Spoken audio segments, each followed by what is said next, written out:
Hi y'all. If y'all decided to stop scrolling and listen to this video specifically is going to go into 7 sins that are known to be deadly. The previous video that I did, it was about discernment, right? Understanding how the enemy leads you with quick satisfaction and allows you to fester into feelings and emotions that are technically not godly, right? And then you also have blessings that provide you with peace and freedom. So I felt that it was really important to create a video to educate those people that are not aware, because I was not one of those and I was not aware of these deadly sins, right? And there are 7 of them. 1 of them is pride, 2 is envy, 3 is wrath, 4 is sloth, 5 is greed, 6 is gluttony, and 7 is lust. So I would like to take some time to deep dive into these, because yes, on an overview, you kind of understand, but there's a lot of these terms, like wrath or sloth and gluttony that we've never heard of or know the definitions, right? So I would like to take some time to educate everyone, and hopefully this can help provide with more peace and freedom and understand when you're falling into sin. So pride, a lot of the time, is very ego-based, right? Is basically having an excessive belief in one's ability that often lead to arrogance. Like, you think very highly of yourself. I think that a lot of us fall into pride without even knowing it. I've been guilty of that myself, and tend to compare or tend to become defensive of some sort instead of staying humbled throughout the situation and whatever arises. I hope that helps clarify a little bit of the pride. I know I was convicted when I realized, how often I allowed pride to get in the way. The other one is envy. So having resentment over others for their possessions, success, or the qualities that they portray, is also another deadly sin, right? And that's something that I also really didn't put 2 and 2 together, or knew that it was something that goes against God, right? So I like to now check myself. Am I being prideful, or am I truly envying something that I should not be? To clearly make sure that my heart posture stays on the right track, and aligned with God's will. The other one is wrath. Wrath, I had no idea that meant anger, right? So getting angry uncontrollably to where you want to do harm, or you allow it to take direction in your life to do something negative, either to make somebody look bad or talk bad about someone, or literally try to do bad from someone because of what they did to you or to somebody else. No, that is a sin, and that it's against God's will, and there are consequences to that.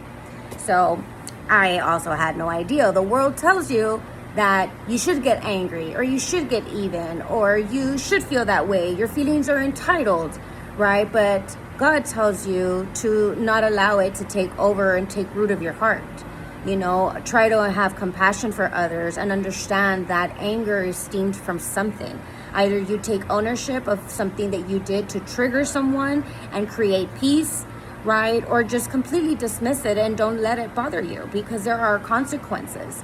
Something that came to my attention, or that I understood and saw, was that it's actually worse to lack self-control when somebody does harm to you. So if somebody does harm to you and then you retaliate towards that, the sin is actually worse on you for lacking self-control. I was mind blown when I figured that one out, and I was like, wow, it's a very good point. Number 4 is sloth. So sloth is known to be lazy, right? Or having a lack of care and effort, and that could be in regards to making money. It could be to take care of yourself. If there is any laziness involved in any aspect in your life, know that is against God's will for you. You should, knowing that He will bless you and provide you with things, doesn't give you a hall pass to do nothing, right? We still have a responsibility to work hard, right? And to take care of ourselves. So, little food for thought there. The other one is greed, right? So it's having an excessive desire to having wealth or any type of gain of anything, material wise, sorry, right? So greed is definitely not something that you should allow to penetrate your heart, your soul, or your mind, right? Because it is definitely against God's will for you. And that is basically giving root to the enemy to lead you and stir you away from what God has for you and intended for you, so you have peace and freedom. The one, number 6 now, which is gluttony, is the one that is, I feel, very, very common, that most people struggle with all the time, which is an excessive drinking or eating, right? So it's overindulgence in things. I think I'm guilty of that myself. When it comes to eating, I like to eat for 2 or 3 people. I might not eat all day, every day like that, but I do like to eat, you know. And I actually have a funny story about overeating, but that would maybe be for a later time and video. But yes, so had no idea that lacking self-control when it comes to eating and drinking is a sin. So that goes back into people with alcohol. If you overdo it, you know, you're actually you're giving a foothold and allowing the enemy to take root, which will be consequences. If you stay sober-minded, you know, and have control, you know, things will be better. That's why there's always a lot of destruction that happens with excessive drinking. You know, same thing with eating. If you don't control yourself, you get high cholesterol, you start having health issues, and a lot of us don't understand that. You know, don't put 2 and 2 together, which is why it's known to be a deadly sin. You know, I had I was mind blown to think like, wow, the world tells you that it's okay, or we should go and supersize things, and we should go do these things. And, you know, it normalizes it, knowing that it's actually killing you, right? So having self-awareness of what gluttony is, which is, once again, overindulgence in eating and drinking, can cause health issues. That's why it's known to be a deadly sin. So now that you know, hopefully that will help you have more self-control.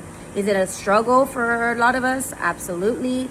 I think that, you know, any of these that I'm going over are constantly going to be a struggle for us, because that's how the enemy attacks. The last one is definitely lust. So this is an intense or excessive desire, often relating to sexual desire, right? So if it's something that is overpowering you and you feel that you need in order to be fulfilled of some sort, then I would definitely look into that and understand that that is also not a godly thing, right? And there's reason for that.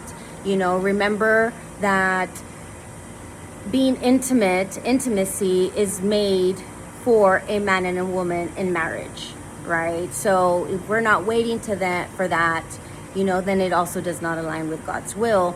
And eventually the enemy will end up destroying the relationship, because it is based on the wrong foundation, you know. So this is not only about being intimate with the opposite sex or having intimacy in general, right? It could also be excessive masturbation or anything that is leading you to fulfill that sexual desire. So that pretty much concludes the 7 that but the world normalizes or makes us believe that it is acceptable. And little do we know that it's actually it goes against God's will, and that there is lingering consequences too.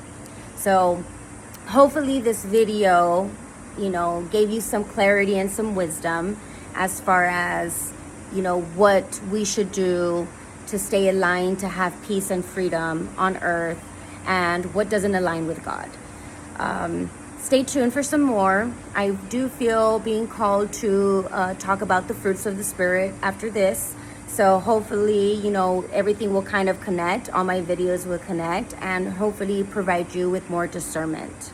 Again, my name is Kelly. I'm from San Antonio, Texas. For those that don't know me, this is a new channel, and hopefully you become a lot wiser with God's will, and it moves you in a different way. And if so, then go ahead and like and subscribe.